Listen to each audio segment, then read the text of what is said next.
नमस्कार, आप देख रहे हैं हेडलाइंस न्यूज। दिन भर की ताज़ा खबरों के लिए अभी सब्सक्राइब करें, साथ में बेल आइकन भी प्रेस कर लें। खबरों में आगे बढ़ने से पहले वीडियो को लाइक जरूर करें और अपने दोस्तों के साथ ज्यादा से ज्यादा शेयर करें। और आप किस शहर से न्यूज को देख रहे हैं, कमेंट में जरूर लिखें। डॉक्यूमेंट्री फिल्म काली के पोस्टर को लेकर विवाद बढ़ता ही जा रहा है। मां काली के विवादित पोस्टर पर आपत्तिजनक बयान को लेकर टीएमसी सांसद महुआ मोइत्रा के खिलाफ मध्य प्रदेश में एफआईआर भी दर्ज की जा चुकी है। इस मामले पर मध्य प्रदेश के गृह मंत्री नरोत्तम मिश्रा ने एबीपी न्यूज से कहा है कि मां काली के विवादित पोस्टर को लेकर अब तक एमपी में 3 एफआईआर की गई है। इनमें टीएमसी सांसद महुआ मोइत्रा, फिल्म डायरेक्टर लीना मणिमेखलाई पर एफआईआर हुई है।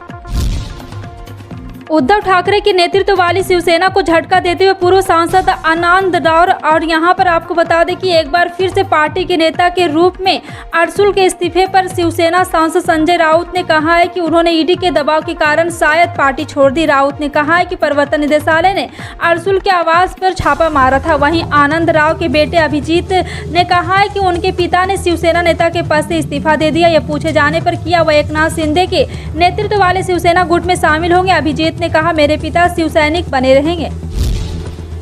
आम आदमी को महंगाई की मार से राहत मिलती नहीं दिख रही है। जी हां, आपको बता दें कि पेट्रोलियम कंपनी ने घरेलू एलपीजी के सिलेंडर में दाम में 50 रुपये का इजाफा कर दिया, जिसके बाद दिल्ली में घरेलू गैस सिलेंडर की कीमत अब 1053 रुपये हो गई। इस वजह से आम आदमी की जेब का बोझ और बढ़ गया है। घरेलू एलपीजी सिलेंडर की कीमत में 50 रुपये का इजाफा करने के बाद पहली बार केंद्रीय पेट्रोलियम मंत्री हरदीप सिंह पुरी ने अपनी प्रतिक्रिया दी है। जी हां, आपको बता दें कि उन्होंने एक बार फिर से कहा है कि हरदीप पुरी ने घरेलू एलपीजी सिलेंडर की कीमत में बढ़ोतरी लेकर कहा है कि आप अंतर्राष्ट्रीय बाजार में देखिए कीमत कहां जा पहुंचा है। यूपी और उत्तराखंड में अग्निवीरों की भर्ती को लेकर तारीखें आ गई है। रक्षा मंत्रालय के मुताबिक 19 अगस्त से 10 दिसंबर तक प्रदेश के 6 मंडलों में भर्ती रैलियों का आयोजन किया जाएगा। इस तरह उत्तराखंड राज्य के 3 मंडल में भी भर्ती 19 अगस्त से 12 सितंबर तक आयोजित की जाएगी।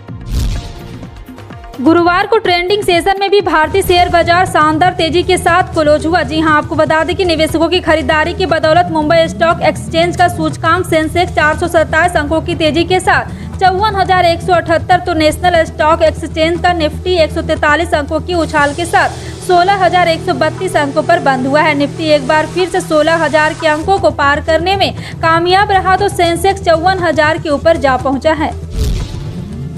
महाराष्ट्र में सत्ता परिवर्तन के बाद एकनाथ शिंदे ने मुख्यमंत्री की कुर्सी संभाल ली है। सीएम बनने के बाद अब बारी कैबिनेट विस्तार की है। सूत्रों से मिली जानकारी के अनुसार 2 चरणों में किया जाएगा कैबिनेट विस्तार। पहला राष्ट्रपति चुनाव से पहले तो दूसरा चुनाव के बाद। बताया जा रहा है कि कैबिनेट विस्तार की पूरी रूपरेखा तैयार कर ली गई है। इसके मुताबिक महाराष्ट्र कैबिनेट बीजेपी कोटे से 28 मंत्री बनाए जाएंगे, जिनमें से 8 राज्य मंत्री होंगे। बीजेपी को गृह, वित्त, पीडब्ल्यूडी, हाउसिंग, ऊर्जा, ग्राम विकास, खेल और राजस्व जैसे अहम मंत्रालय की जिम्मेदारी दी जाएगी। बीजेपी के राष्ट्रीय उपाध्यक्ष दिलीप घोष की मुख्यमंत्री ममता बनर्जी के खिलाफ कथित अपमानजनक टिप्पणी पर तृणमूल कांग्रेस ने नाराजगी जताई है। पार्टी के महासचिव अभिषेक बनर्जी ने दिलीप घोष ने गिरफ्तारी की मांग की है। दिलीप घोष ने एक कार्यक्रम के दौरान पिछले राज्य विधानसभा चुनाव में ममता बनर्जी के बैंगलोर मेयर के अभियान के बाद गोवा से अपना संबंध बताने के संबंध में सीएम के खिलाफ कथित आपत्तिजनक टिप्पणी की थी। श्री कृष्ण जन्मस्थान और ईदगाह विवाद मामले पर अग्निवीर अधिवक्ता महेंद्र प्रताप सिंह के दावे पर सिविल जज सीनियर डिवीजन की अदालत में 45 मिनट तक बहस हुई है।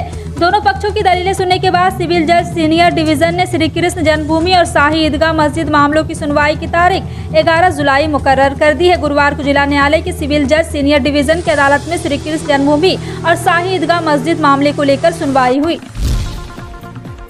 बोरिस जॉनसन ने गुरुवार को ब्रिटिश प्रधानमंत्री के रूप में अपना इस्तीफा दे दिया। पिछले दिनों एक के बाद एक कई मंत्रियों की इस्तीफा देने के बाद बोरिस जॉनसन काफी दबाव में थे। इस्तीफे के बाद उन्होंने कहा कि नए नेता का चुनाव होने तक वह प्रधानमंत्री के पद पर बने रहेंगे। गृह मंत्री प्रीति पटेल सहित मंत्रिमंडल ने प्रधानमंत्री के कई करीबी उनके इस्तीफे की मांग कर रहे थे। पार्टी के पूर्व डिप्टी व्हिप क्रिस पिंचर की नियुक्ति और उन पर लगे यौन उत्पीड़न के आरोपों का सही जवाब नहीं देने को देकर मंगलवार को जॉनसन ने माफी मांगी थी, लेकिन उसके बावजूद उनके 50 से ज्यादा सहयोगी इस्तीफे दे चुके हैं। राजस्थान के करौली जिले में एक बार फिर से दो पक्षों में झगड़ा हो गया। दुकानदारों ने अपनी दुकानें बंद कर ली। मौके पर पहुंचे कलेक्टर और एसपी ने मामला शांत कराया। दरअसल आज दो पक्षों के झगड़े में एक पक्ष ने दूसरे पक्ष पर धारदार हथियारों में हमला बोल दिया, जिसमें 2 जाने घायल हो गए। झगड़े की सूचना शहर में फैलते ही दुकानदारों ने दुकानों को बंद कर दिया। पूरा बाजार बंद कर दिया कि कुछ देर के लिए अफरा तफरी मचने के साथ अफवाहों भी फैलने लगी। सूचना मिलते ही जिला कलेक्टर अंकित कुमार सिंह और पुलिस अधीक्षक नारायण सिंह टोगस शहर के दौरे पर निकले और स्थिति काबू पर किया। भारतीय महिला क्रिकेट टीम ने मेजबान श्रीलंका को तीसरे और अंतिम वनडे मैच में 39 रन से हराकर 3 मैचों की सीरीज में 3-0 से क्लीन स्वीप हासिल कर ली है। भारत ने पहला वनडे 4 विकेट से और दूसरा 10 विकेट से जीता था। गुरुवार को खेले गए तीसरे वनडे में भारत ने पहले बल्लेबाजी करते हुए 9 विकेट पर 255 रन का स्कोर बनाया और फिर श्रीलंका को 47.3 ओवर में 216 रन पर समेट दिया। श्रीलंका की ओर से नीलक्ष्मी डिसिल्वा टॉपर स्कोर रही, जिन्होंने 59 गेंदों पर 48 रनों की पारी खेली। प्रधानमंत्री नरेंद्र मोदी गुरुवार को अपने संसदीय क्षेत्र वाराणसी को 1700 करोड़ से ज्यादा का सौगात देने पहुंचे। इन सौगातों में सबसे बड़ी योजना है अक्षय पात्र रसोई। काशी आने के बाद पीएम मोदी ने सबसे पहले इसी रसोई का शुभारंभ किया। उत्तर भारत की सबसे बड़ी रसोई में सरकारी स्कूल के बच्चों के लिए पौष्टिक आहार बनेगा। अक्षय पात्र एवं स्वयंसेवी संस्था है जो उत्तर प्रदेश सहित देश के 12 राज्यों में बच्चों को मिड डे मील उपलब्ध करा रही। वाराणसी में इसके 62वें केंद्र का शुभारंभ हुआ है। वाराणसी के अर्दली बाजार में स्थित एलटी कॉलेज में इस रसोई को बनाया गया। यहाँ बना भोजन वाराणसी के 148 स्कूल के बच्चे में वितरित होगा। यहाँ से बना पौष्टिक आहार प्रधानमंत्री पोषण शक्ति निर्माण योजना के तहत दिया जाएगा। देश में आटा की बढ़ती कीमतों और निर्यात की गुणवत्ता को देखते हुए सरकार ने गेहूं के आटे के निर्यात पर सख्ती बढ़ा दी है। विदेश व्यापार महानिदेशालय की एक अधिसूचना से यह जानकारी मिली है। इसके मुताबिक गेहूं के आटे का निर्यात मुक्त रहेगा, लेकिन यह अंतर मंत्रालय समिति की सिफारिश के अधीन होगा। इसके तहत अब सभी निर्यातकों को शिपमेंट में पहले गेहूं निर्यात पर अंतर मंत्रालय समिति से पूर्वानुमति लेना अनिवार्य होगा। पहले इस तरह के नियम नहीं थे। महाराष्ट्र की सियासी उठापटक के बीच कांग्रेस ने अपने 11 विधायकों को नोटिस भेज दिया है। ऐसी सूचना है कि पार्टी अलाकमान विधायकों के खिलाफ कड़ा कदम उठा सकता है। पार्टी अलाकमान ने क्रॉस वोटिंग करने वाले विधायकों के कारण बताओ नोटिस भेजा है। पार्टी अलाकमान ने एमएलसी चुनाव में क्रॉस वोटिंग और फ्लोर टेस्ट के दौरान पार्टी के 11 विधायकों के न रहने पर कड़ा रुख अख्तियार किया है। और आपको बता दें कि पार्टी के स्टैंड के खिलाफ जानने के कारण पूछा। सोनिया गांधी इसी मुद्दे पर 4:30 बजे बैठक भी की है, जिसमें नाना पटोले, केसी वेणुगोपाल, राहुल गांधी मौजूद थे। इस महीने की शुरुआत में मानसून ने पूरे देश को कवर कर लिया है। मानसून की दस्तक के बाद से ही कई राज्यों में रोजाना झमाझम बारिश हो रही। महाराष्ट्र, गुजरात, उत्तराखंड, हिमाचल आदि जैसे राज्यों में बारिश के हालात बेकाबू होने लगे हैं। मौसम विभाग रोजाना ही लगभग भारी बारिश का अलर्ट जारी कर रहा है। मौसम विभाग ने ऐसे राज्यों के बारे में जानकारी दी है जहां पर अगले 5 दिनों तक भारी बारिश और आंधी तूफान आने वाला है। वहीं पूर्वी यूपी में भी अगले 5 दिनों तक झमाझम बारिश के आसार हैं। दिल्ली हाईकोर्ट ने सत्येंद्र जैन के खिलाफ दायर एक याचिका को खारिज कर दिया। इस याचिका में सत्येंद्र जैन को कैबिनेट मंत्री के पद से सस्पेंड करने की मांग उठाई गई थी। इस याचिका को नंदकिशोर गर्ग ने दायर किया था। इसे जस्टिस सतीश चंद्रा ने और सुब्रमण्यम प्रसाद ने खारिज कर दिया। दिल्ली के मंत्री सत्येंद्र जैन फिलहाल मनी लॉन्ड्रिंग के आरोप में जेल में है।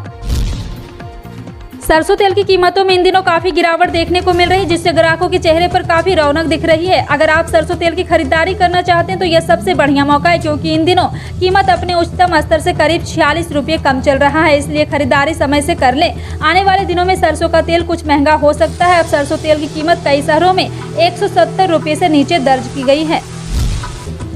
माकपा विधायक साजिश एरियन की मुश्किलें बढ़ने वाली है। संविधान विरोधी बयान के संबंध में उनके खिलाफ गुरुवार को एक प्राथमिकी दर्ज की गई। बयान को लेकर विपक्षी दल सहित विभिन्न वर्गों के निशाने पर आने के बाद सांस्कृतिक और मत्स्य पालन विभाग के मंत्री चेरियन ने अपने पद से बुधवार को इस्तीफा दे दिया था। वरिष्ठ पुलिस अधिकारी ने बताया कि किजवईपुर थाने में राष्ट्रीय सम्मान के अपमान की रोकथाम अधिनियम की धारा 2 के तहत मामला दर्ज किया गया है।